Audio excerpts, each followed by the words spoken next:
왜 그럴까? 뭐 그 당일 불평등 때문이죠.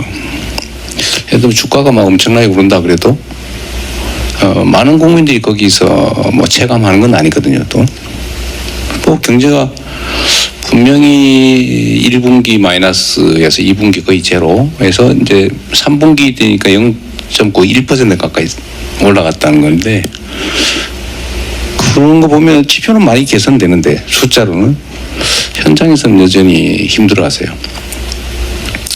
저는 정치라고 하는 게 보통 생각하면 뭐 어디 뭐 목소리 높여서 사태지라고 싸우는 거 생각하지만, 정치의 본질은 사실 국민들이 지금보다는 더 나은 환경에서 살아갈 수 있게 하는 거잖아요. 그냥 민생, 국민의 삶.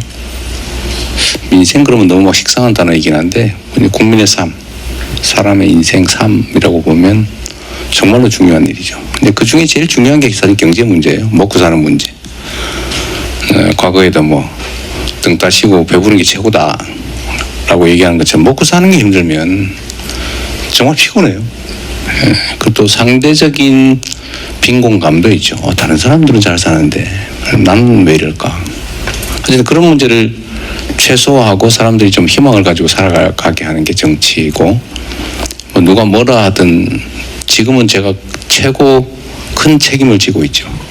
그래서 사는 게 힘든 분들을 보면 제가 답답하고 뭐 책임감 이런 것 때문에 어깨도 많이 무거워지는 걸 느끼는데, 또 한편으로 보면 있는 자원을 적절히 잘 배분해 가지고 효율성 높게 쓰면서 지금보다 좀 낫게 만들고 있다는 거 생각하면 사실은 자부심도 생기고 보람도 있죠.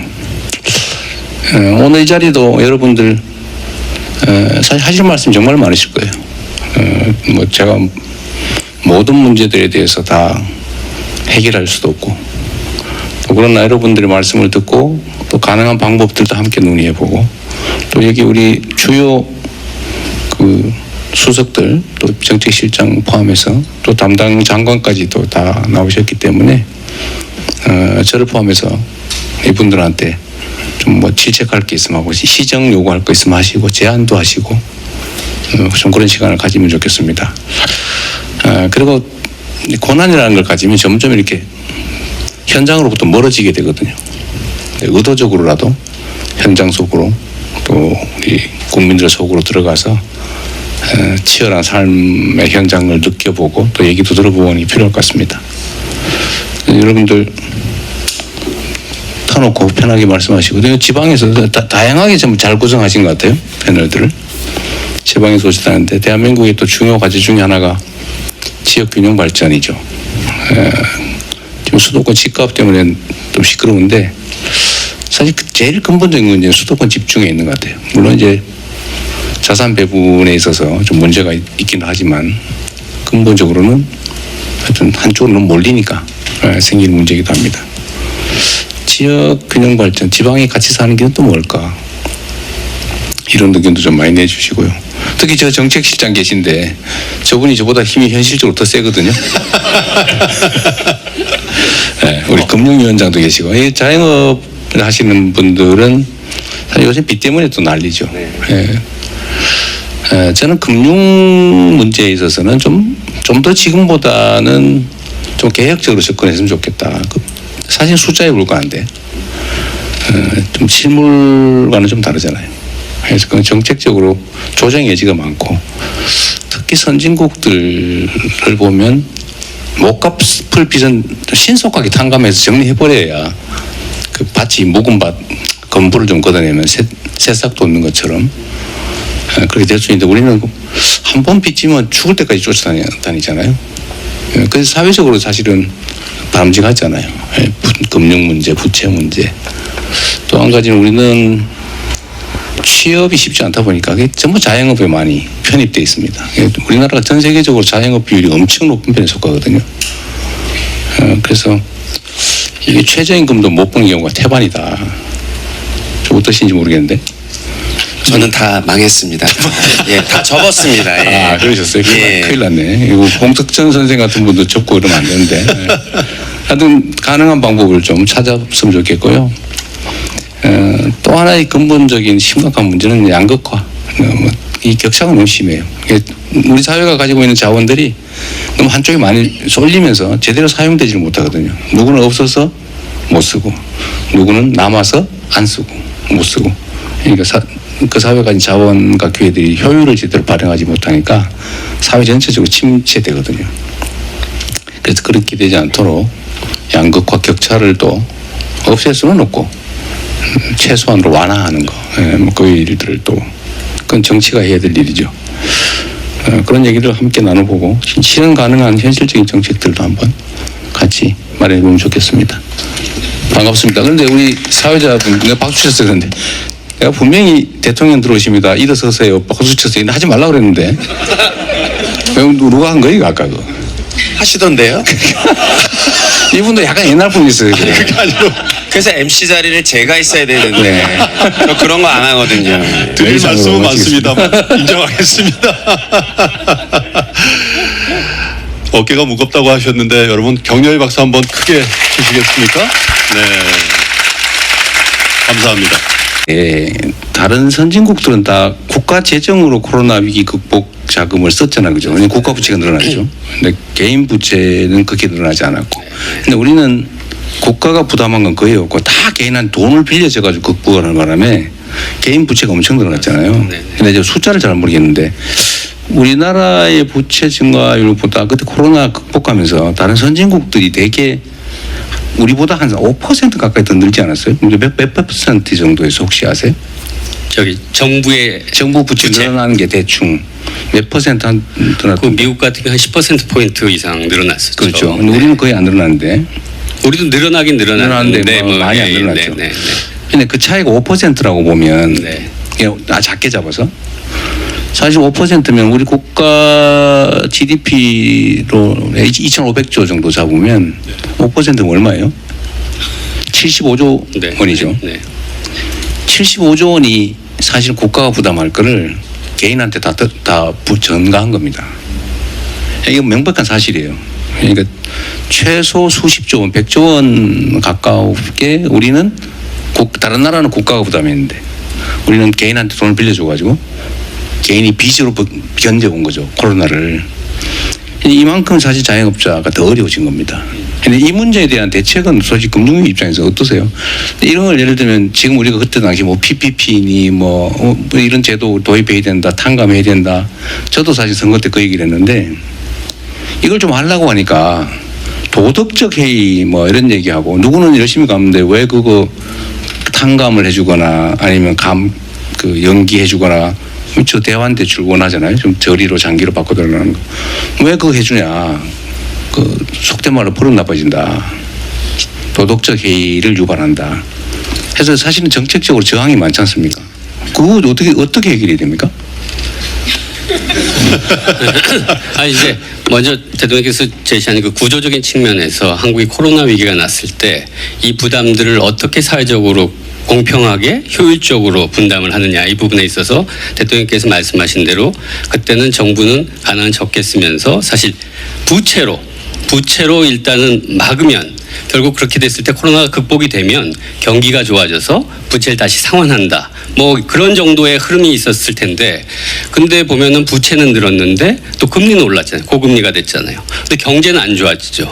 근데 자영업자 하시는 분도 아시겠지만 경쟁자는 더 세지잖아요. 온라인이라든지 더 대규모 기업들. 그러니까 점점 안 좋은 쪽으로 가니까 결국 이 귀결되는 부분은 빚이 더 크게 늘어나고 상환은 잘 안 되고 그럼 사회적으로 이 부분을 어떻게 할 거냐. 이걸 개인적인 부분으로 볼 거냐. 구조적인 측면에서 보면 사실 어떤 면에서 개인적으로 보면 다 개인적인 접근을 하면 아까 그분들이 하신 말씀이 맞지요. 성실하게 상환한 분과 그렇지 않은 분들은 분명히 다른 거죠. 그렇지만 구조적으로 봤을 때 그럼 한국 사회가 여기서 어떻게 나가는 게 바람직하고 그 원인이 무엇이었느냐.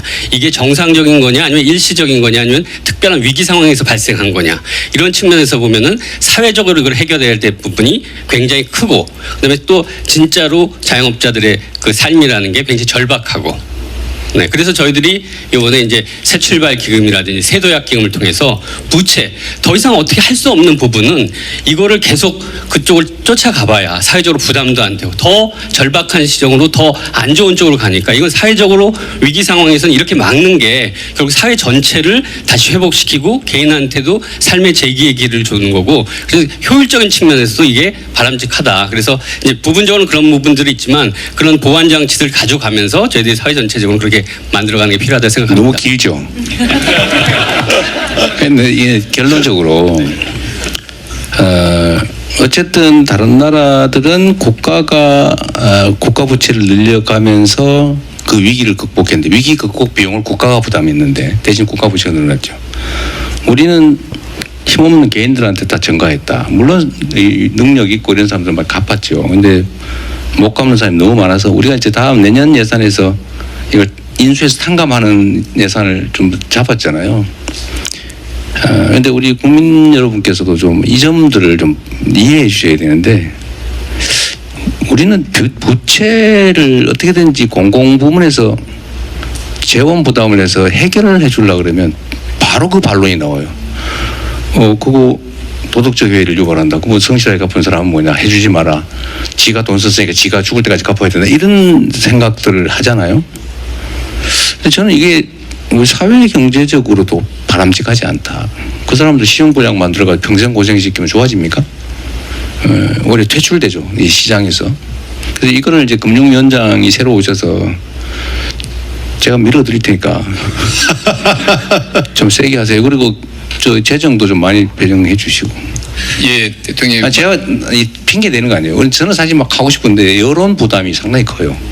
이게 이런 논의를 통해서 이게 어떤 게 진짜 사회 전체적으로 바람직하냐.